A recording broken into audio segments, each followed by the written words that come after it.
নগদ টাকার সংকট কাটাতে কেন্দ্রীয় ব্যাংক থেকে ১,০০০ কোটি টাকা ধার করলেও একক গ্রাহককে বড় অঙ্কের ঋণ দিতে চেয়ে প্রশ্নের মুখে পড়েছে এক্সিম ব্যাংক।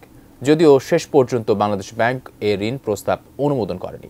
সম্প্রতি ব্যাংকটি তাদের পুরনো গ্রাহক নিপা এন্টারপ্রাইজকে ৪৮০ কোটি টাকা ঋণ দেওয়ার যাবতীয় আয়োজন চূড়ান্ত করে। এদিকে ব্যাংকটির বর্তমান চেয়ারম্যান নজরুল ইসলাম স্বপনের যোগসাজশে অনিয়ম হয়েছে বলে অভিযোগ আছে। বিষয়টি নজরে এলে কোনো একক গ্রাহককে এত বড় অঙ্কের ঋণ বিতরণে নিষেধাজ্ঞা দেয় বাংলাদেশ ব্যাংক। বাংলাদেশ ব্যাংক জানায়, এক্সিম ব্যাংক বর্তমানে ইনভেস্টমেন্ট ডিপোজিট রেশিও সীমার বাইরে ঋণ বিতরণ করছে। ব্যাংকটি গ্রাহকদের টাকা দিতে না পারার মতো পরিস্থিতি এড়াতে চলতি মাসেই কেন্দ্রীয় ব্যাংক থেকে ১,০০০ কোটি টাকা ধার নিয়েছে। বিষয়টির ব্যাখ্যা দিয়ে এক্সিম ব্যাংক কর্তৃপক্ষ বলছে, নিপা এন্টারপ্রাইজ একজন গ্রাহকের ৮০০ কোটি টাকা ঋণ টেক ওভার করতে সম্মত হয়, যার ৩২০ কোটি টাকা পরিশোধ করে বাকি ৪৮০ কোটি টাকা তাদের নামে ঋণ হিসেবে সমন্বয় করতে ত্রিপক্ষীয় চুক্তি হয়েছে। নিজেদের তহবিল থেকে কোনো অর্থ ছাড় করতে হচ্ছে না বলেও দাবি এক্সিম ব্যাংকের।